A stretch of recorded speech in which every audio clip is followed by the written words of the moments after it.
Hey everyone, it's Father Sean for another episode of the Couch Chat. Recording this Couch Chat early because I got a chance to sneak down to Georgia to visit family. My niece and nephew have fall break, and actually my sister-in-law is a teacher, so she's on break this week, so I get to go down and spend the week with them, stay with my parents, and spend a lot of family time. So hopefully everything's going well right now at the parish. It's a blessing to get to duck away for a little bit. So big thanks to everybody keeping everything rolling without any issues, I'm sure, while I'm gone.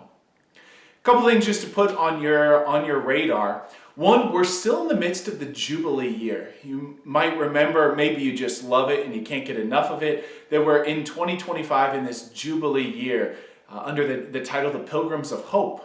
And one of the things that's always part of a Jubilee year are pilgrimages, inviting people to make a journey somewhere, a spiritual journey. And a pilgrimage is always a little microcosm of our lives being a pilgrimage.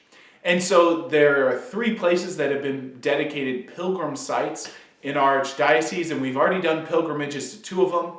One at Maria Stein, that was back in June. In August, we went to Emmanuel Catholic Church in Dayton. And then in November, we're going to go to the Cathedral Basilica down in Cincinnati.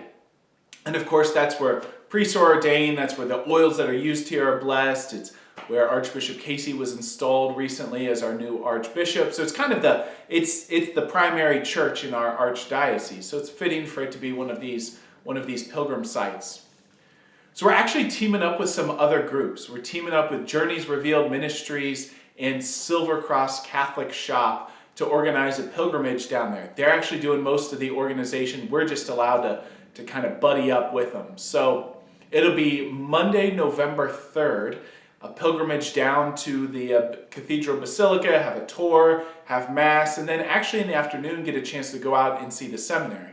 So if you've wondered where priests go, and there might be a David Moran sighting. I'm not sure what the plan is. Hopefully you'll be able to see him if you go on that. So anyway, sign up for that pilgrimage if you're interested and if you're able to go. And everything's through the Journeys Revealed website. So if you want to go to that, you can register through them. The other thing that's happening next week. So something kind of dawned recently, that the church asked us to know certain things in the musical repertoire. So the Second Vatican Council, which met in the 1960s, said that Latin should still have pride of place in the church's liturgy, and that we should still, all the people in the world should be able to sing some of the same chants. And so it's not that we have to use them every week, but at least they got to be in the repertoire. They got to be in the bag of tricks. And so some of these we haven't really used, at least as long as I've been here. Maybe, I'm sure there were times before when they were. But it's just a couple simple chants. And so we're just going to start. We're going to start, I think there's like 3 or 4 total that we're going to learn. But we're going to start with the Lord Have Mercy. And believe it or not, this is the one that's in Greek, not Latin. So the words are Kyrie eleison.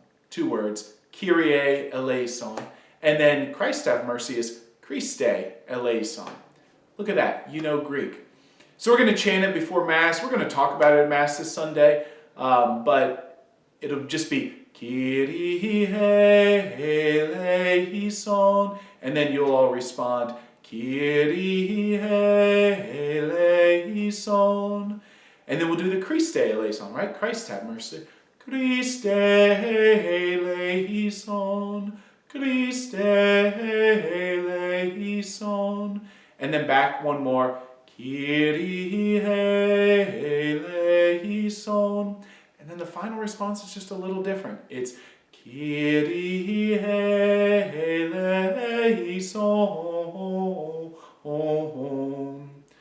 I kind of ran out of breath there. I had to take another quick breath. So anyways, we're going to start doing that all up until Advent, just to kind of build that muscle.